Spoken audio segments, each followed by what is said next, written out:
Grown Folks Production. In the mix. With the commish, Nate.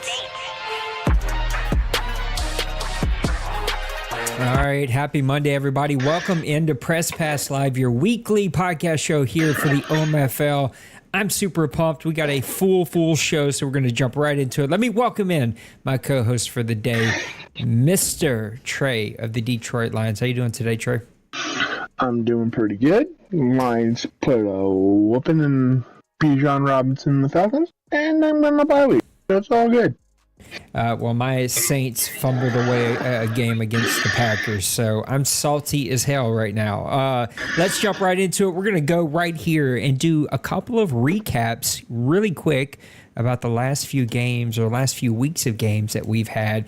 And I'm jumping into it strong here. Washington falls to Atlanta 16-13. This was an instant classic game. Falcons put up 6 points there in the fourth quarter to take a late lead and win this one at home. The Washington Commanders are struggling just a bit. They haven't quite found like the exact kind of flow that they had early on in the season, whereas the Atlanta Falcons now have their quarterback for the future, and they are rocking and rolling, looking to compete with the Tampa Bay Buccaneers in the NFC South. Looking at a couple of other games, the Cincinnati Bengals fall to the Seattle Seahawks 31-34. These teams put up 28 points in the fourth quarter, going all out. 696 total yards for the Cincinnati Bengals. Denver had it rolling, but he falls just short against the Seattle Seahawks, who have a team that I think the NFC is going to have to reckon with. And then finally, the last game that I wanted to look at here is going to be your game. It's going to be the Detroit Lions falling to the Tampa Bay Buccaneers 34-27. Your Lions gave up 14 points in the fourth quarter. 299 offensive passing yards for the Tampa Bay Buccaneers. 176 yards on the ground, though, for your Detroit Lions. No turnovers from either team here. Third down conversions were pretty even here. This was a really good, I shouldn't say pretty even. I'm sorry, I was looking at things wrong. You had 7 third down conversions, so really converting there on third down, but fall just short on the road against Tampa Bay. That's going to cover it for week number 6. I'm handing it off to you for week number 7. Let's not break this off. Week 7, we had the Saints and Jaguars. The New Orleans Saints defense comes up with 2 80-yard pick sixes and a 41-6 win. The Chicago Bears beat the Las Vegas Raiders 34-23. Joe Mixon had 138 yards on the ground, but somehow did not manage to find the end zone. We had the Orlando Condors beating the Cleveland Browns 34-31. Michael Pittman had 5 catches for 106 yards and a touchdown. We had the Buffalo Bills beating the New England Patriots 35-21. The Buffalo defense came up with 4 interceptions. Pretty big number to have. The Washington Commanders beat the New York Giants 48-24. The Washington defense came up with 9 interceptions and 2 touchdowns. That's just ridiculous. We have the Detroit Lions beating the Baltimore Ravens 52-30. Running back Latavius Murray, the running back 2 on the team, had 13 carries for 105 yards and 2 touchdowns. Shocking numbers from the number 2 back. The Tampa Bay Buccaneers beat the Atlanta Falcons 31-17. Devin White shined on the defensive side of the ball with 10 tackles, 2 TFLs, and 2 sacks. The Pittsburgh Steelers managed to beat the Los Angeles Rams 56-38. There was combined 12 interceptions, and we also learned that Cooper Kupp had stick among the gloves, so he got suspended. The Arizona Cardinals beat the Seattle Seahawks in a shocker of a game, 38-35. The Green Bay Packers beat the Denver Broncos 24-6, with the Green Bay defense shining bright again. Offense wasn't there, but it was enough for the team to get the dub. Kansas City beats the Los Angeles Chargers 34-21. Mahomes had 30 yards and 2 touchdowns. The Miami Dolphins beat the Philadelphia Eagles 35-23. And the Hitchens MVP talks keep rolling. He had 367 yards and 4 touchdowns in the game. And finally, the San Francisco 49ers put a whooping on the Minnesota Vikings, 52-14. Deebo Samuel had 7 catches for 156 yards and 2 touchdowns. That's a look at your Week 7 games. I'm going to cover Week 8. Man, there were some crazy games in this. The Houston Texans come away with a 39-24 victory. I watched a little bit of this game. The Panthers just did not have an answer for the passing attack of the Houston Texans, scoring 13 points there in the fourth quarter to really extend that lead and put that one out to pasture. My Saints, they fell to the Orlando Condors 31-33. We jumped out to a really big lead early on, took a 24-17 lead into halftime, just to come back in the second half and score no points until there was 33 seconds left to make that one look a lot closer than it actually was. Miami Dolphins continued this hot streak that they were on with a 40-33 win at home against the New England Patriots. The Atlanta Falcons and Tennessee Titans, my goodness, no defense in this one, 45-38. Atlanta keeps going with that offense. They've got things clicking over there in Atlanta. The Baltimore Ravens and the Arizona Cardinals go to a 23-17 game. This was like a real game. Then there was like a DC. Then there was a CPU game. DC. It was just it got weird, but this actually was a pretty good game that I think took place early on, and then just some weirdness happened. Detroit Lions win 25-22 against the Las Vegas Raiders. Detroit trying to find some momentum there. Sure, we'll talk about your Lions a little later in this show, but that's going to cover it for week number 8. 45-10. Oh, 45-10. Then we had a DC, I assume? And game ended and didn't record. Didn't record. There you go. Thank you, EA. EA is on a bit of a grinder right now. I don't know exactly what they're doing over there, but let's go ahead and take a look. We are currently in week 9, so tell me, what are we watching for with a couple of games left? Just on a couple games left, you look to the Seahawks. The Seahawks trying to get back on momentum. The 49ers are rebounding, getting back in the stride. You gotta get a hopeful win versus those pesky Baltimore Ravens. And then you gotta go looking at the last big game would be the Chargers trying to get the seat back up in the AFC West, going up against the undefeated Jets. You got a big test there. You gotta see if you can break the undefeated streak of the one and only Kobe Alvarez. I'm going to look at week 10 real quick. We're going to have a bunch of games here before we come back. So let's look at week 10. Panthers and Bears should be a pretty good matchup here. The Panthers are still trying to get some things figured out, and the Bears seem to have things figured out. So that's going to be a really fun game. Looking at a couple of Packers and Steelers might be a really good one. Priest seems to have things rolling with that offense. Love is just playing lights out. He's putting up tons of points, but the Steelers are a just team to reckon with over the AFC. He's got his quarterback. He's got his team. He's rocking and rolling over there. Falcons and Cardinals could be interesting. I think Joker has shown us some things here in the last couple of weeks. And the Falcons with this new quarterback, man, he's feeling a lot of confidence. And a maniac with confidence could lead to some issues for the NFC as the Falcons look to sort of take charge over there. But Tampa Bay Bucks, they're going to still be the team to reckon with when it comes to the NFC South. Giants and Cowboys has some potential to be a really good one. Jets and Raiders, you never know what to get with the Raiders, but the Jets have been pretty spectacular. Let's see what that matchup kind of looks like. Let's take a look at week number 11. I'm going to hand it off to you.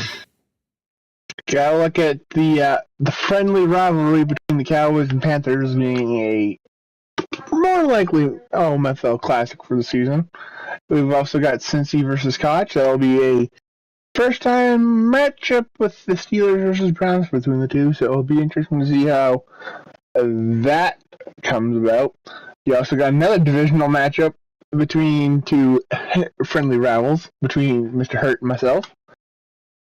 Priest and his Packers versus the Chargers is also going to be as it currently stands, battle of two division leaders. We've got the Bucks versus 49ers. So it'll be nice to see if Kevin can go up against one of the league's best, if not the best, in D-Money. And then you also got Cody and his Jets versus Bill and his Bills. Those are definitely some key matchups in the week 11. There's like some potential firepower there in some of those games. Week 11 might be, we have not been able to do a game of the week, but week 11 might be able to be that week that I can find some time to do that. Things have been crazy for me. Just getting Press Pass Live out and get my games played have been all I can handle right now, but we're going to do a couple of game of the weeks. All right, let's turn to our special subject. It is time to talk about teams that need a makeover. We are halfway through the season, and there are some teams that are like right there on the cusp. There are teams that need a complete revamp. I left it pretty open when I said teams that need a makeover. You can define that tray as you want it, and we each took 3 teams. I'm going to go ahead and present my first one here, and it is going to be the Washington Commanders. There's no easy way to do this, but the Washington Commanders started out super hot in this season, and then things kind of got wonky for Bird some way, somehow. He definitely has a team to be reckoned with. He's got all of the playmakers that you would want, especially that defensive line. Now, big question is he going to pay that defensive line? Who's he paying? Who's he not paying? It's going to be a lot of interesting things to see what Bird does as he continues to build out that team. But one of the biggest things that he is trying to figure out is the quarterback play. Like, what's he going to do at quarterback, and can he continue to build up Sam Howell? Now, we know how Trey feels about Sam Howell because he was wrecking the league before our restart last season, but Sam hasn't had quite the same success. Only 49% completion percentage. He is 96 for 193, 13 touchdowns, but 15 interceptions. He's only been sacked 10 times, so the offensive line seems to be doing a pretty decent job. The running game is split between Robinson and Gibson. Combined together, they're not doing too bad, though. They've got a combined, what would this be, 8, 9, 10, 11, 12. I can't do math this fast. Sorry. It would be 11 touchdowns on the year, somewhere around like 800 rushing yards. So combined of this two-headed monster, they're not playing too bad. McLaurin, I should say, not the receptions that you expect from him. Only 17 receptions. He's averaging 24 yards per catch, but just not that big playmaking ability that we expected to see there. And then looking at the sacks, like, we know that this team can get pressure on the quarterback, but he doesn't have anyone just kind of taking over. And we're going to talk a little bit about that because I know it's in the mailbag question, which I'm just going to go ahead and let y'all know. You got to rephrase these questions a little bit better because the tone caught me today. Today was not the day to have the tone for some of y'all's questions that you put in the chat. I hate it when y'all do that. But anyway, back to this. His team is picking teams off, though. Cameron Curl out of Arkansas. Never even heard of this guy. I'm sure Dwayne somewhere is getting rosy cheeks as he hears I'm talking about Arkansas. 6 interceptions on the year. Jamin Davis has got 5. Martin's got 5. So this team is playing pretty good defense, but I just believe that they are a couple of steps, a couple of pieces away from competing the way that I know Bird can compete. He's got to get the quarterback to play better. He's got to get the receivers to make plays for him. Those two combined, turn down on the interceptions, get the big play ability back. The offensive line tends to be protecting the quarterback pretty decently. Their opening running holes combined, that two-headed monster is going to be in the upper portion of this league in yards. And the defense is getting interceptions. They're just not picking the ball off. I believe they just need some small tweaks. Sam Howell needs to continue to develop. Those receivers have to help him out, and that is the makeover that the Washington Commanders are going to need to get. All right, I'm turning it over to you. Who's your first team that we're talking about? I got to travel over into your neck of the woods, Nate, and your friendly rivals in the Carolina Panthers. Blackcats is normally a pretty top-of-the-line player, but they seemingly just struggle this season, and the numbers go to show it. You know, Bryce Young's got 1,669 yards on 200 attempts, but he's got 10 touchdowns, 16 interceptions. You don't usually see that kind of ratio. The run game is stagnant. It's, he's got Miles Sanders as his lead back at almost 100 carries and averaging a little under 6 yards a carry. And then you've got Chuba Hubbard, who's got 41 carries for 140 yards. So it seems like as soon as Miles Sanders doesn't touch the ball, the numbers start to go down. Then you also, they traded a bunch of stuff away to get Bryce Young. That also included DJ Moore. And that goes to show in the receiving room, as Adam Thielen's your leader at 650 yards. The next one's DJ Shark at 376. So it seems like he's not having too many options there, and it's showing that it almost seems like he's starting to force the ball to try and get those, make up for what DJ Moore used to. Now, defensively, he's not getting many sacks, and when you have a guy like Brian Britt, kind of expect him to have more than 2 sacks. Also, another guy like Derek Brown is another dominant pass rusher. You expect those guys to both have more than combined 3.5 sacks after 8 weeks. But the shining star in that defense is J.C. Horn with 6 interceptions. He's definitely a solid building block, but he needs to find those pieces to help improve his passing game, to give him more of an open look so he's not putting balls in risky spots.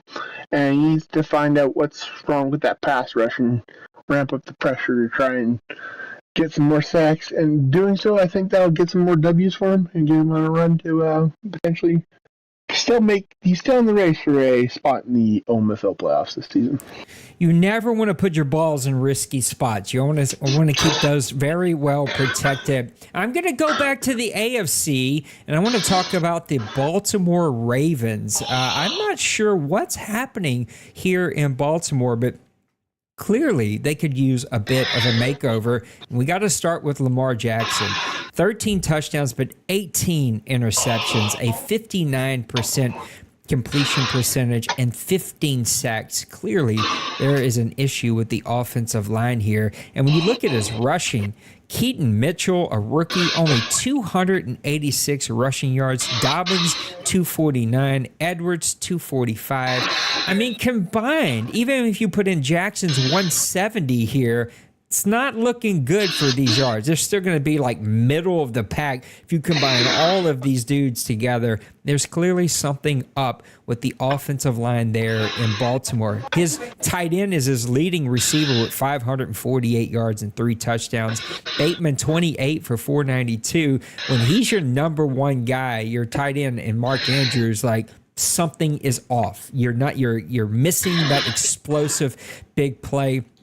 And what's shocking to me is Odell Beckham has got 20 yards a catch, but he's only got 17 catches. He does have 3 touchdowns on the season, but Odell is clearly on the downside of his career, and it's just not working out. The offense is the issue in Baltimore, as well as maybe a little owner engagement. My guy's busy. He's doing trips all over the world. I don't know what he's doing. Say he's going on some kind of sex carnival cruise. You never know what Nipples is up to over there. Looking at his defense, there's a theme here. And again, it is in the Press Pass Live mailbag questions that we'll get to, but just no pressure again. Clowney does have 5.5 sacks, but nobody else here has more than 1. His interceptions is going to be leading by Humphrey. He's got 4 of them. This team is lacking the big play, and there's just no offensive rhythm at all there in Baltimore. They've got to get that offense figured out. It needs a complete makeover. They're lacking big playability, or just playability, I would say, from the receiver position. It doesn't matter if it's slot or outside. There's no plays from the receiver, and you can't pass the ball if you can't run the ball. And when your top guys, none of them have over 300 yards, that's going to be a problem. Fix your offensive line, figure out how to get some rhythm in that offense, and then you'll be able to see some wins turning around in Baltimore. Who you going to next? I'm traveling to the NFC East, and our friend and longtime OMFL member, I do believe, in Mr. Conklin, in the New York Giants. And this one's just a plain and simple. Colin needs to stop focusing on one receiver. He's got 2,000 yards passing, but he's 14 touchdowns, 29 interceptions. That's a lot of interceptions. Yeah. You're averaging almost 3 a game, 4 a game. That's bad. That's not something you want. And you got Saquon Barkley just rotting away. He has 160 carries for 570 yards and 3 touchdowns. That's just an elite back that's sitting by the wayside getting wasted. And then you go and look at the receiving room, and you can just tell it's forcing the ball to Jalen Hyatt. He has 52 catches for 893 yards and 6 touchdowns. His next wide receiver is 12 catches for 234 yards and a touchdown. He's got Darren Waller that has 16 catches for 300, but you can just tell that the offense is solely going through Jalen Hyatt, and it's ultimately costing Colin a lot of games because we've said it before on the show. If you focus on one receiver, it's going to eventually come to bite you. And as we've seen with the Rams, we've seen now with Jalen Hyatt, you focus on one receiver, you go anywhere else, you start just getting wrecked by interceptions or incomplete passes. And just you don't move the ball, you don't score points, and you'll eventually fall too far in a hole to where you. Yep. That's weird to see Saquon only have 100 carries. There's clearly, that's an easy makeover. Just give Saquon the ball like twice as much and you'll probably be okay. I'm going to go ahead and talk about myself here. Who can talk about me better than me right now? My Saints are terrible. I got to be honest with all of you. I am heavily considering retirement. I am not enjoying this game. I said I wouldn't unless we played all Madden. We decided as a league not to go all Madden, and I'm just not having fun at all. This league will be fine without me. This community will be fine without me. I'm not threatening. I'm just telling you, I'm just way too old to be this frustrated and not have fun for 6 hours a week. That just is not an enjoyable thing. And all of you with your tips and stuff, I appreciate you. It just doesn't come off as helpful. I don't want your tips. There's no magic here. Clearly, I know how to play this game, but I clearly can't figure out this Madden. Quarterback is the issue. We traded for Malik Willis. That is not the answer. At this point, my season's over, so it's like, why play Derek Carr? I might as well get the XP from Malik Willis. He's just terrible. I'm terrible. There's no answers here. I've been sacked 23 times.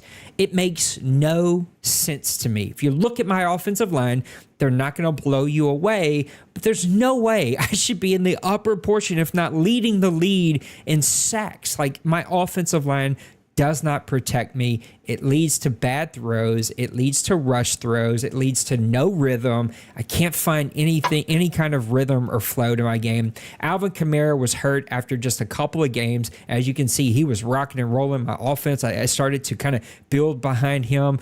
Then his replacement, Williams, gets hurt. They've both been out forever. So I've got Taysom Hill playing running back with the rookie Kendra Miller. Both of them completely shut down against the Bears this past week. Just no rhythm, no protection. We can't get anything figured out.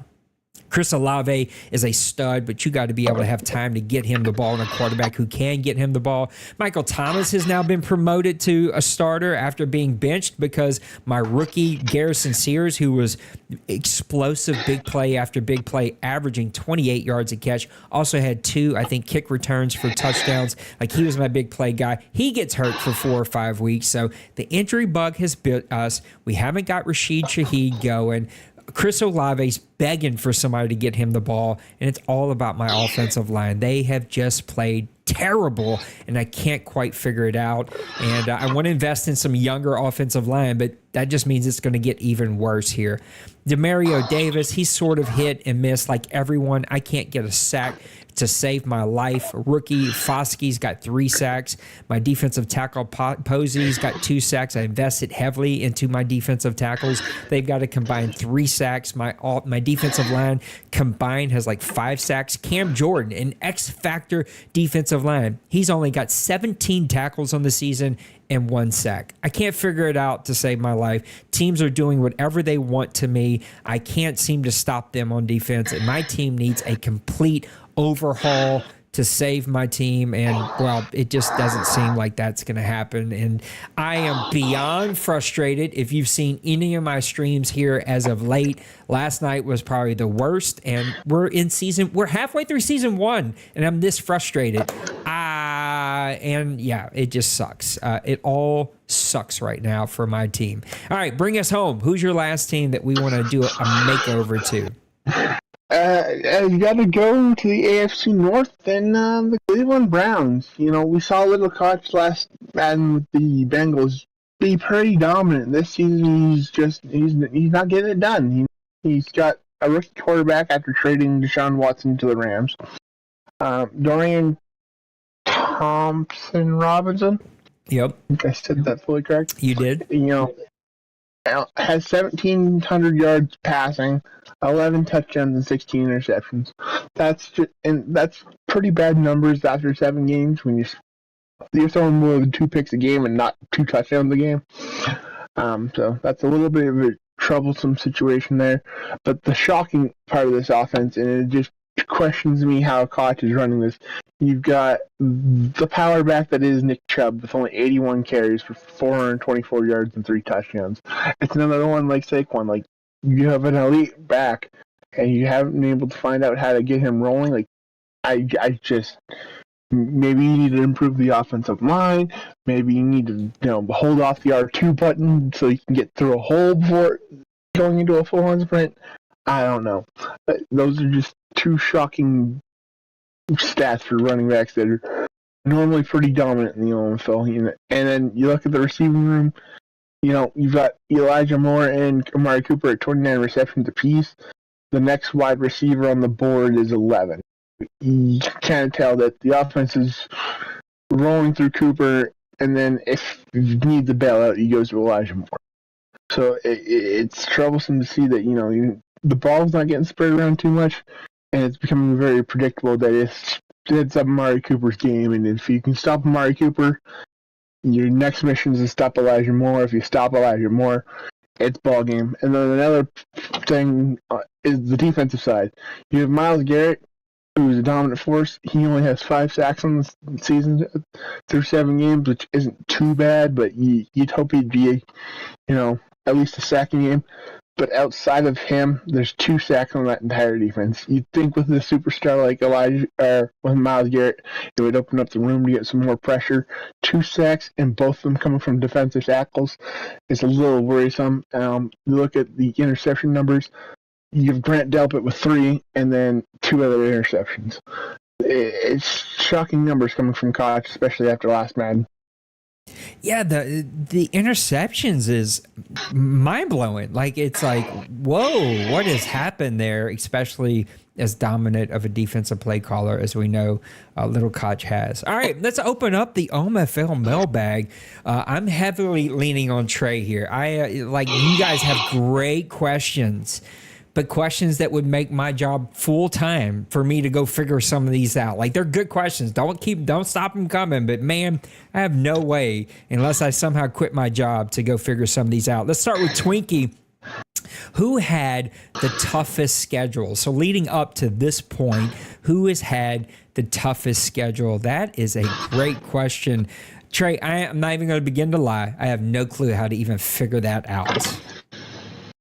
I feel like that could be a great Neon Sports suggestion. Like, put some kind of rating system to it some way, somehow, and put some kind of like strength of schedule in there. I think that would be kind of neat.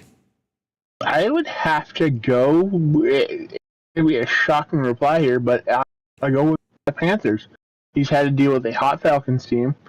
He went up against you, which you openly admitted you're kind of struggling this Madden cycle, but you made it a 3-point to you. Then he went up against soaring Seahawks, who were very dominant this Madden cycle. You got, the Vikings, who were, one of those teams competing for the first overall pick. It was an easy game for him. Then he goes, challenges me and my Lions, squeaks a victory out there, then has to go up against the Dolphins, gets blown out by the Dolphins, takes a bye week, goes in, plays the Texans, who were winless at the time, and gets beat, and then goes up against the soaring Condors. And almost got him. Yeah, almost got him, but it was just not enough. And so it's, those are some big names in big places, and then getting shockingly beat by, I didn't want to get at that point. I feel like I got another sneeze coming on. I'm trying to keep it, but we'll see. The Seahawks, I think, are worth mentioning. Now, I'm trying to think through the teams and the games that I recall. It's so much going on, it's hard to. But he gets a victory against your Lions. That's big, 48-20. I'm sorry, 40-28. My goodness, I'm dyslexic over here. Gets a win against the Giants, 38-17. Beats the Bengals, 34-31. This is where we all started to change our perception. I always knew that Meek was good, but like he's really showing it. Cardinals, he drops. That was a good game, but he drops that one 38-35. Beats the Browns 45-24, but he still has the Ravens, the Commanders, the 40. Listen to this stretch. 49ers, Cowboys, 49ers, Eagles, then he gets the Titans, Steelers, Cardinals, who already beat him. Like, that could be a really, really tough schedule as well. The Steelers come to mind. He's got the 49ers on there. I think that was a CPU game possibly, but it doesn't matter. Browns, Ravens, Titans. He still has the Packers, Browns, Bengals. That's a tough stretch. Cardinals, Joker's not going to be easy. I know Patriots and Shocks are still trying to figure out things, but listen to this one. This might be a really hard one. He's got Condors, Bengals, Seahawks, Ravens to wrap up the season. Now, that's not going to be an easy stretch to roll there. He's only got like a couple of what we would consider breathers. That's going to be a tough stretch for a team that is still missing some pieces, but somehow is still coming away with massive victory after massive victory. My goodness, sinuses, sorry. D-Money, there's been some big deals made so far. Which trades do you think have the biggest impact moving forward? I'm going to take the low-hanging fruit. It has to be the deal for the Atlanta Falcons and the Condors. I mean, anytime that you can gather yourself a franchise quarterback, I feel like he paid a pretty reasonable price. It was before we had our trade system, so I don't 100% know what the values would have been had that been after we got our trade system, but overall, I think the Atlanta Falcons have set himself up. Maniac's going to make a run every single season now because he's got his franchise quarterback, he's got his franchise running back, he's got all of the pieces, and he's just going to continue to play good football. What deals stick out to you? The big one that's sticking out to me is the trade between I have two of them, actually, now that I think about it. The trade between the Tennessee Titans and the LA Rams, Derrick Henry going to Los Angeles. You're taking a very cap-depleted team and giving them a really big cap. You gave up a first-round pick, which potentially is going to be in the realm of the top 5 for Derrick Henry, who's, I think, 30 years old now. Or getting close there. So I think this is going to negatively impact the Rams, and I question how this trade even went through. I don't even know who Terrell Smith is. But somehow, in some way, this deal worked out. Yeah. And then the other trade is going to be the Jets and Seahawks. You know, two friends making a trade. You question why Kobe's giving up a rookie pass rusher in Will McDonald. But he went and got himself Devin Bush to play inside that middle. I haven't fully been able to take an in-depth dive of the Jets, but you'd assume that Kobe's feeling pretty confident about his pass rush if he's willing to go trade I think it was the 4th pick in the draft, 4th or 5th, to go get, Devin Bush. Beal said, to follow up on D-Manny's question, which trade has the chance for the biggest bust. I feel like we're picking on the guy now, but it's the one that you mentioned with the Rams. I think all the Rams deals, I don't understand what he's doing with that team. Very cap depleted. They have issues. He's forcing the ball to Cooper Kupp in such a way that he ended up having to get suspended. Not because of that. He got suspended for breaking another rule, but I also was trying to prove a point. We had that conversation with him.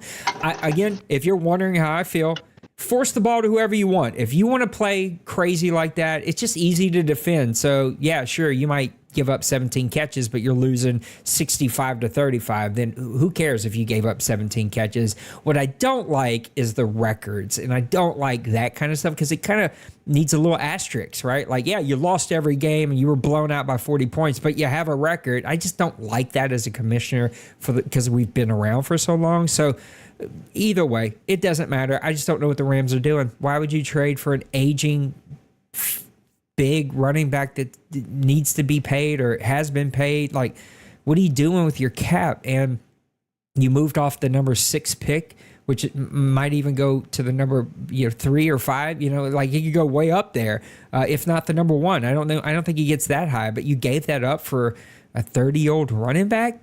I don't get it. I don't understand it at all. Any trades, in your opinion, that could be the biggest bust? I think you nailed it on the spot. It's that trade in and of itself. You just question, you have a bad offensive line. You have an aging defense that depleted itself. You only have Aaron Donald left. You have all these things that have gone wrong with the Rams' real-life situation where they would trade draft picks, not be able to get depth to try and go win that Super Bowl. They won that Super Bowl, and now they're sitting there depleted. You're now going and trying to do the same and with a running back in Derrick Henry that honestly doesn't really feel like fits the style of how a team usually plays. So I just, I don't fully understand that trade. Pre-Sam, who are, in your opinion, who are the top 3 for D and for O? Let's start with O first. I'm going to get over here and put something on the screen for us to look at. These are the actual stats. If you were, gun to my head, don't look at stats, who would you say? I would say Dolphins, the things he does with the quarterback are always outstanding. Condors, he definitely has that team rolling. That rushing game feels unstoppable. And I would put your Lions up there. I know that you have a rookie quarterback, still some things to figure out there, but you call a really good offensive game. It's very hard on the defense to be able to stop you. There is a team. I'm going to leave it up to you first. There's a team that's up here that's just like, how's he doing this? But who would you be your top 3 offenses right now? My top 3 offenses is definitely Dolphins. They've got things rolling with the passing game, but the rushing game's a little bit lacking. That's they're either team 3 or team 4 depending on how you want to go about things. Team 2 would definitely be the Steelers. That it's hard to go against Cincy after he showed us he could build a dynasty out of nothing. I think we can pretty much say that Desmond Ridder was the deciding factor in that Colts run, and he got him back in Pittsburgh, and it's like nothing's changed. He's got Najee Harris on the team, but they only have 5 rushing touchdowns. He's got 31 passing touchdowns. That's pretty dominant for having essentially George Pickens. And I guess Deontay Johnson. Other than that, do you really have much else in Pittsburgh's offense? I don't know. And then number 1 would be the Condors. He's finding a good balance between the run and the pass. Both over 1,600 yards combined. He's got over 15 touchdowns on both sides. It's pretty impressive. And then, like I said with the Dolphins, it's pretty dominant in the pass game. So I'd put, either you could go 3, 3A, 4, and then obviously I would mix in my Lions with there because one of the few teams that's seeming to find a balance between both sides of the ball.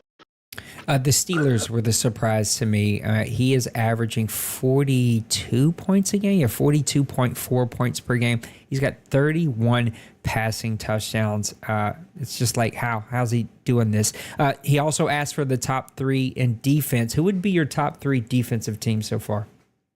It's as simple as that. It's the Jets, it's the Packers, and it's the Steelers.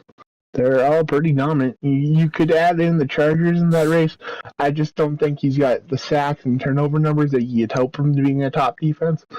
But it's like the Dolphins. It's either 3B, 3, or 4.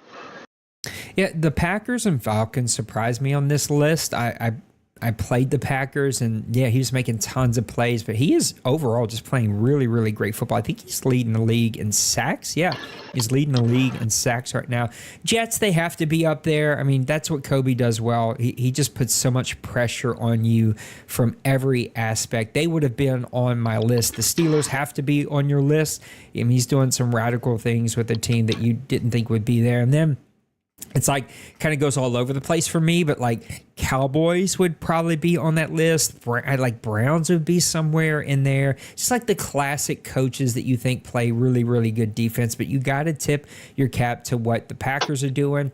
What Pepper's doing, I know his season isn't going the way that he wanted it to go, but only 7 sacks, but he's given up almost no yards, especially rushing the ball. You just cannot rush the ball against him at all. He is number... 4, 5, 6, 7 on this list in rushing. So some really, really good teams that are playing some really, really good defense. All right, let's get over here and do Shocks fan. Midpoint, who's your MVP? Gordon Hitchens.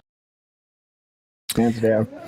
And that is, let me get over here, the quarterback. Let me get it on the screen here for the Miami Dolphins. 27 touchdowns, 15 interceptions, 63% completion percentage, and he's been sacked 16 times. I would go with probably the easiest one, Taylor. I mean, 1,378 yards, 16 touchdowns. He was hurt in my game, and he still did this with a backup running back going for 200 yards. Like, the guy just knows how to run, and that offensive line is just killing people right now. So that would be my pick. He says, Shock says, who is the team for you to get the number 1 pick in the league? I'm going Houston Texans, but not because I think he's the worst team. I just think my guy Raj, I love so much. His health just has not been his friend, and again, it's turned against him. And I just think that he's got bigger fish to fry right now, and it keeps him from being able to pour into his team. Who's the team that you think gets the number 1 pick? I'm gonna hate to say it because that means I'm gonna have to put up with it twice a season. But I'm thinking the Minnesota Vikings. They can't seem to find a footing, and they've got a very tough schedule being the NFC North champions in real life. So they draw the best teams from the NFC last year in real life, and I don't think Deep's going to find that footing. And then I think we might see a 0-17 season this year in the OMFL. Mr. Bronco Man, he says, who are some of your favorite prospects in this year's draft? I'm going to get over here and put some stuff on the screen. For me, it's because I need it. Quarterback, there are a lot of really good quarterbacks. I can't wait to see more and more about these guys and see who kind of floats to the tippy top, who needs a quarterback, who's going to go after one. I'm a sucker for like quarterbacks in the first draft of a CFM because you got the time to kind of build him up and see how he works out. But also linebackers. They have some really, really good linebackers. Ricky Barbier, he's really good. Joe Richards, he's really good. Bryce Charleston. There's some really, really good either 3-4 outside linebackers or just linebackers that can play in a 4-3. Who are some of your top prospects? My top 5 prospects, just from what I know from my scouting and stuff. Number 1, I'm not going to put it in order of how I think. I'm just going to put it in order of where they lie in the current draft rankings. Number 1 is Clyde Quaker. He's projected as the number 5 pick right now. He's looking like he's going to be a very versatile weapon for season 107. So whoever can pick him up might have a little bit of a gunslinger on their hand. The second one is projected pick number 10, and Austin Henry, another guy. He's big build. He looks like he's got a bit of a cannon on him. Then we drop to the number 13 pick with Morris Woodley. He's if you need an offensive lineman, there's probably the one I'd go with. He looks to be very dominant in both the run and the pass. Number 17 pick, Kevin Blackwell. He another one, like if you've missed out on Woodley. Blackwell is definitely a solid pickup to rebound off that. And then we go to pick number 26 and Mr. Maurice Hillhouse. He looks to be a ball hawking safety, almost to the degree of maybe a young Ed Reed. Yeah, some really good prospects. So early still. I think some of us are still trying to figure out. I honestly don't even start thinking about prospects until we get to the off season. I probably should spend more time. That probably is why I'm such a terrible coach right now. Bird says he feels like there are a lot of in-game injuries happening in this Madden. Do you think this is fact or just my perception? What do you think about in-game injuries? I definitely think this is fact. I think this is more mimicking the the NFL in real life. You see a lot of times the guys they get hurt in game, and they might miss a few plays or you're out for the game and they're back next week. I feel like Madden did a very good job at making that. This man, like before when you see injuries, it was a long-term injury almost every time. Now you're seeing injuries it's minor injuries that might take you out for a couple plays, might take you out for the rest of the game, and not so many of these long-term injuries. But when the long-term injuries hit, they're long-term and can change a dynamic in a team. Yeah, I would say our injury slider is lower than it ever has been. I think almost in the history of the OMFL. I think we're at 16, maybe 15. It's pretty low down there. I think fatigue actually working this year has helped us actually make players tired. And if you don't have your subs set, you'll get injuries. So, yeah, I think I agree with everything that Trey said. I like having more injuries. As a guy that's got bit by the bug, it sucks. But, that's what happens in the NFL. Sometimes you get that bug, and you got to get that figured out. What I think would be interesting, I don't have the time to do it clearly, is to compare injuries to injury setting of attributes, like are there injury attribute, and are we seeing more in-game or long-term injuries from guys with lower injury ratings, or is it just random? It feels a little random, if I'm honest, and I think Madden always kind of picks on positions at some point with the injuries, but overall, I think you are seeing more, and I kind of do like them, just from a sake of trying to mimic a little bit more realism and force teams to build real teams. And also now that quarterbacks are getting injured, it can derail a game, it can derail a month, it can derail your whole season, and I think we're seeing some of that. All right, two more, and then we got to get out of here. Actually, I'm going to do one that was deleted. I guess D-Money is listening or watching and heard kind of my comments about the tone of the question, or maybe he's not watching at all, and he just deleted it. But he asked the question, I didn't love the way you phrased it, D-Money, but it's also catching me on a tough day. I feel like I've had a good attitude on this show, but last night I did not, and it's kind of bled over into today. But he said something to the extent of pass rush, like we're not seeing any pass rush. Are you guys aware of that, or something? Is something like, are you aware that there's no pass rush and that X Factors are looking like 70 overall players? Didn't love the way you phrased it. It is what it is. You deleted it, or at least it's not showing up on my mailbag anymore. Yes, we are aware. I have adjusted it down 5. There is, are you concerned? Thank you, D-Money. You did delete it. Yes, I'm concerned. Duh. You know I'm concerned. Anyway, it doesn't matter. I've brought it down 5, pass blocking, but these sliders are so tied together.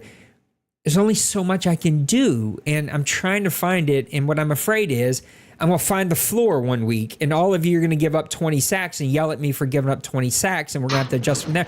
Because I'm giving all I got here. So I'm working on it. I'm watching sliders out there. I'm trying things. At some point, the game is the game, and going all pro, this is what we got. And so it is what it is. I will continue to mess with it and see if we can find it better. Clearly, looking at the stats, it ain't great. If you compared it to the NFL, though, it's probably a little closer to the NFL than we're normal, but we're not the NFL, and there needs to be more pressure. We're going to keep seeing some crazy scores. So anyway, I'm going to keep working on it. You can put your question back. I'll give it a little green check mark so you can get your points. Just don't love how you phrased it. All right, last two, and then we really got to get out of here because I think we're running. We're almost an hour. Bronco Man, what are potential OMFL Bowl matchups that you think would become instant classics? What do you think?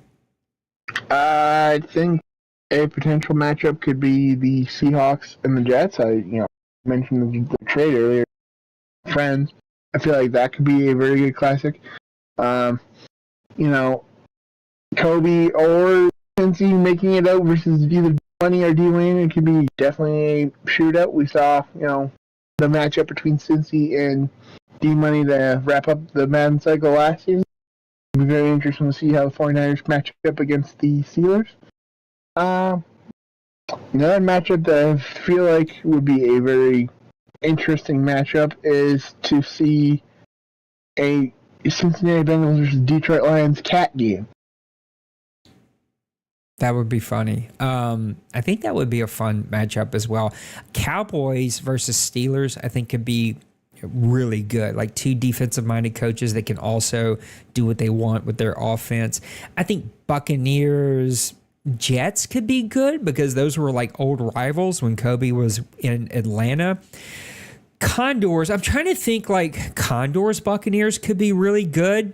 Two teams that I think strength against strength, running game against running defense. Bill and his Bills against, Seahawks could be really fun. His old team. The Atlanta Falcons versus the Condors, the Atlanta Falcons versus the Bills. That could be some instant classic. I think there's a lot of really fun matchups there.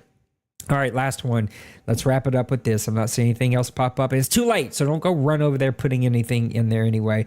What are some teams that you think are just one or two pieces away from being legit contenders in the upcoming seasons that may not have had the best start to season 106? I think maybe we've touched on a couple of those teams. The first one that comes to mind is the Commanders. I'm a big fan of Bird, not only as a human, but as a Madden player. I think he has potential to be dominant sometimes, quietly dominant. And I think he is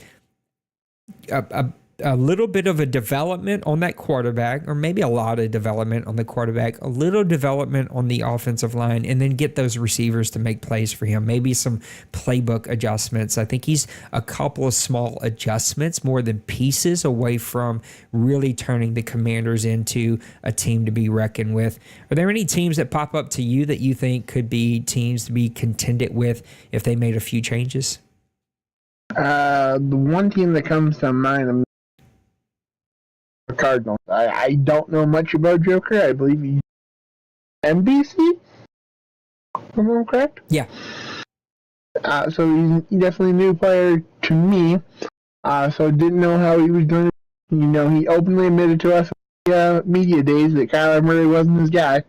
I feel like you give a quarterback that fits his style, and that 3-4-1 record could potentially be a 6-7 win season so far. I definitely think if he finds that quarterback piece to fill out that team, he definitely has a chance to be a legitimate contender in a very tough NFC West and very tough NFC.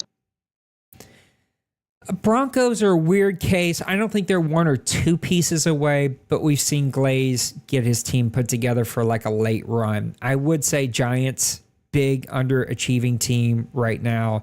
Texans, I think if health ever played nice to him, he could get that team rolling. Browns, he's got some quarterback issues. If he can get a quarterback, though, I think he can get that team turned around. Titans, Jags, I would think would be up for discussion. But here's the team I'm pulling for, mainly because I just love this guy as a human being. But the Patriots, Lost Sniper, just like the last two Maddens have grind.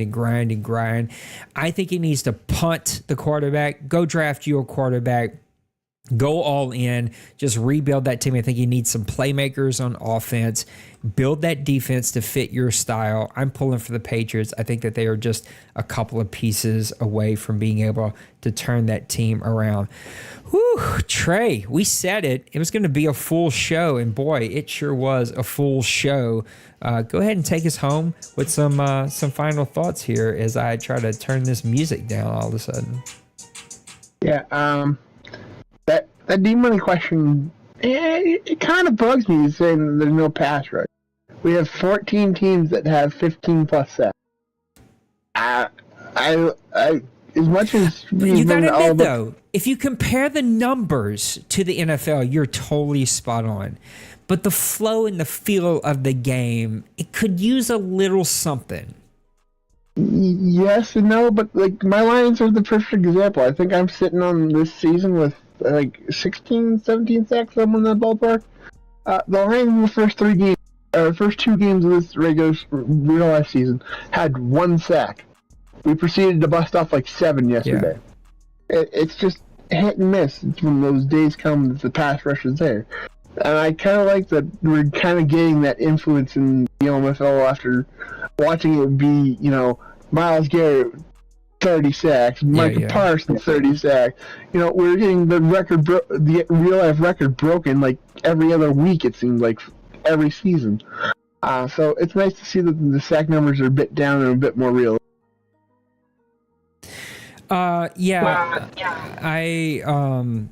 It's so weird to hear your own voice come through someone else's mic. It's like, do I really sound like that? Yes, that is exactly what you sound like. I would say, again, I've said it 50 times, but I just wish you guys would think about how you phrase stuff. Like I know it doesn't. It's probably, I will give the benefit of the doubt, it's probably not meant to be, but it always feels like a little like slap, the way that we phrase some of these questions sometimes. Yes, I'm paying attention. Yes, I'm plugged in and engaged into the community. Yes, I hear you, and I'm trying my very best. I promise to get us there. But I didn't create the game. I didn't write the code. I didn't put it out to be published. I'm doing the best that I got, knowing that they're so interconnected with each other. There's a lot of other things that are going on at the exact same time. So final thoughts. Neon Sports is out. I think everyone's enjoying it. I am going to try to make time. I took off Thursday, Friday. I need a reset physically, emotionally, spiritually, all the ways. I'm pretty drained right now. And so I took some time off of work to do a reset. That's going to allow me some time to do some streams. And so I'm going to do some streams on how to use the Neon Sports app, how to use the codes, just all of the things Neon Sports, because there's a lot. And because we have 3 leagues using Neon Sports inside the chat, it's important that whether you're on your phone or in the Discord on your computer, that you're using the right things to pull the right information. Because if you just don't put in the right information, it'll just pull randomly from whatever app was used last or whatever league was used last. So that's coming. Also, I want to do another hot seat. It was great to have a hot seat with Big Hurt last week. We want to bring that back every couple of weeks. So I know Bill was trying to get on the hot seat and work kept him from doing that. But if you're ever open to doing a hot seat, you just jump into Discord and we can make it happen. I'd love to have you guys come and do some hot seats with us.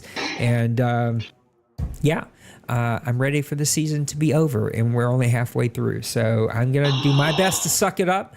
I promise you that I will never quit mid-season. I will never leave mid-season. I will always finish my commitments, and I know me. I love you guys. I can't quit y'all. You're a bad habit, and but I am hating this Madden, or at least hating the way All Pro plays. I hate everything about it, and I'm not having a good time. And maybe that changes if I find a quarterback and I can actually get in some kind of rhythm and flow on offense. So if you can help me figure out why my offensive line won't block and open up holes, I'd love to take that feedback, but no other feedback, because the rest just feels weird and doesn't fit. So I love you guys. I'm getting out of here. I'm talked out. I still have church tonight, so I got to go talk to some people here in a few minutes. I hope that you're enjoying your week and enjoying your Monday. Trey, thanks for hanging out with me today. Full show, my buddy. Man, we talked about all of it. There's nothing left to talk about, I don't think, huh? Not that I can think of. Hey, Nate, good luck in your next week's matchup. Yeah, I don't even know who I have next week. I at this point, are you talking about the Vikings, or are you talking about in a couple weeks of the Falcons? Both. We'll go with both. It's that's the way this Madden works. Like, again, every time I want to, oh, woe is me, and cry on my own shoulder, I think about Lost, who demolished me. I thought it was so funny. He was frustrated last night, as Nate has been for the last few weeks, and sends me this message of like, you got things figured out. Here's where I'm struggling. I'm like, bro, number one, you blew me out. And number two, I just got my anus hole ripped out by Big Hurt and handed to me. It made me want to quit in the middle of the game and delete everything off of my computer and never talk to anyone again. And then I think about the Vikings, poor Duvall. Like, he never complains. He doesn't come there with a bad attitude. He doesn't do what Nate did and cry about like how he's going to quit. Like, he just keeps playing and he just keeps trying to figure it out. And so I'm going to figure it out, or at least try to figure it out. And we're going to keep creating content and hopefully doing things that you guys enjoy. I'm getting out of here. I love you. We'll see you on the next one. Peace. Later.